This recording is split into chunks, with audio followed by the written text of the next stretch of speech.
Yo, what's going on, homies? It's your boy Stumped back for the OPTC video, and in today's video, we're doing a little bit of a discussion on Super Tandem Blackbeard and the whole Super Tandem mechanic. Mainly talking about Blackbeard himself, but also touching on Super Tandem, as this particular character is the most restrictive of the Super Tandem characters. Now, as of this release, or me recording this, we actually just found out that we have a triple legend releasing coming of Sasuke, Black Maria, and Who's Who. So with Super Tandem, there's some things I want to talk about and some things that I hope to see moving forward. And I guess we'll sort of see how well this video ages. But in today's video, we are taking Blackbeard, mono-driven, into Garb's Challenge Heavenly Demon 2. And like I said, just sort of showcasing Blackbeard with his Super Tandem ability and how he functions there. But if you enjoy the video, hit the like button. Let me know your thoughts and opinions on Blackbeard in the comment section below. And if you guys want me to do a further discussion on Super Tandem, let me know down there too. If you haven't done so already or you are new, hit that big red subscribe button as well. But with that said, let's dive into the run. Alright, so Legend Blackbeard, Super Class Blackbeard versus Garb's Challenge Heavenly Demon 2. That's the team. Those are the supports. Let's dive in. Now, I have created the team so we can get access to the Super Tandem effect, because that is going to be the crux of this particular video. Before we dive into that, let's take a quick look at Blackbeard, because he's still a very good unit. His captain ability, driven powerhouse attack by 5.25 win slots match, 4.75 otherwise, 1.5 times HP, and makes int and tandem slots matching for those classes. Now, two of the best classes in the game, we can all agree, they're probably in the top 4, honestly. Maybe Powerhouse is on like 5th, just on the outer, but still, very, very good classes. He also has his unique Blackbeard ability, where if you use like a base attack boost or a heal, he's like a 1250 base stat boost. He'll always convert that. And if you get like damage reduction effects, he'll give a 1.4 times chain boost, which the Van Augur and the Katarina Devon, who activate the super class and the Super Tandem, actually do.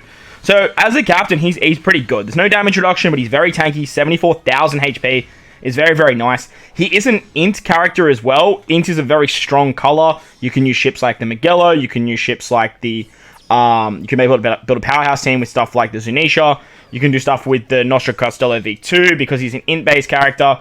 So you can do a lot of stuff like with him as a captain. He's a very good captain. And he has a super class. He's a powerhouse super class captain, which is a bit wonky. And we'll talk about that as we go through about his Super Tandem effect. But his ability is incredibly strong. You need any of the effect, like any of the Blackbeard pirates, or have both an additional chain boost and a base attack boost live. So you don't need to bring Blackbeard pirates. Ideally, you do want to, so you get access to it whenever. But it turns all type orbs into tandem slots, and then gives you a 2.25 times attack boost to driven and powerhouse characters. Now, that's incredibly strong. That's not interrupted by interrupts. So very, very good. His Super Tandem as well is incredibly powerful at level 5. Unfortunately, it is very, very restrictive. As his special, he does 10 turns of bind removal, which is great. He is a chain boundary effect, and if your captain is a powerhouse or driven, he's the highest chain boundary in the game. 3 going up to 40 times if you land 2 perfects. He carries that into the next stage, which is very, very strong. 2 turns of a chain boundary effect is nothing to scoff at, especially when he has that ability to get that chain boost with extra effects. He does damage as well, 20% HP cut, which allows him to use a lot of very good supports, like Halloween Lore. Plus, he's Blackbeard, so he's got like Lafitte, and he's got some other very, very good support options. As a whole, this Blackbeard is very, very good, even if you take Super Tandem out of the equation. If you completely remove Super Tandem, this Blackbeard is still a top-tier unit. I would put him somewhere in my sort of like 15 to 20 best units, maybe in the top 15, because like with Super Tandem, he's so incredibly strong, because he has Super Tandem. Any character with Super Tandem immediately gets a buff in terms of where they sit on a tier list. But even without it, I would still probably put him in my top 20 best characters. Like, he's got a lot going for him. With his Super Tandem, though, we are going to talk about that, because that is the crux of the video in terms of Super Tandem as a whole, but namely today in Blackbeard. Now, if you guys want me to create another video, I'm more than happy to talk about this till the bloody cows come home and the sun rises, with that level limit break expansion, and sort of the state of the game, which I actually might do with the whole triple legend release that is coming out literally the end of this month with the Toby Ropo. So, like I said, if there's enough drive for it, definitely let me know in the comment section below. But his Super Tandem effect, it is one of the most restrictive tandem effects in the entire game. Now, with Super Tandem, for me, I really enjoy the mechanic. I think it is 100,000 times better than Final Tap, namely because it changes the way that you team build. It makes it more intricate in terms of trying to bring characters on the team to activate the Super Tandem effect. Now, characters like Kaido have that ability to just bring like any striker character, which is awesome. At level 4 and 5, that is incredibly strong, but obviously the drop-off there is Kaido can only be used on the final stage, so that kind of hinders like the effectiveness of what he actually can do with his super tandem. Nevertheless, it's incredibly strong. But if you look at something like Luffy, his is just awesome, bringing any Straw Hat character, obviously at level 4 and 5, but the restriction of being level 1 to 3 is you have to bring Zoro and Sanji. You still need to do that at level 4 and 5 anyway, but those restrictions, whilst they are restrictions, they do unlock an incredibly powerful mechanic. Super Tandem is incredibly strong. Like, I don't think people fathom like how incredible Super Tandem actually is as an extra buff that you can get every single turn, basically for free if you team build correctly. Now, obviously, you need to have a tandem slot. I totally understand that. Like, that's not free.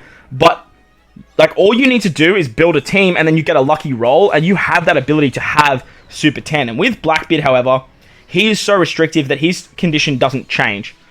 As you make your way through, unlike Kid, Law, who, like, have cerebral characters, driven characters built into their kit, and then just, like, a particular unit like Killer, Heat and Wire, Beppo, Luffy, like those characters, and then Straw Hats and Toby Roppo with Kaido and Luffy, Blackbeard, you have to bring 2 of his crew.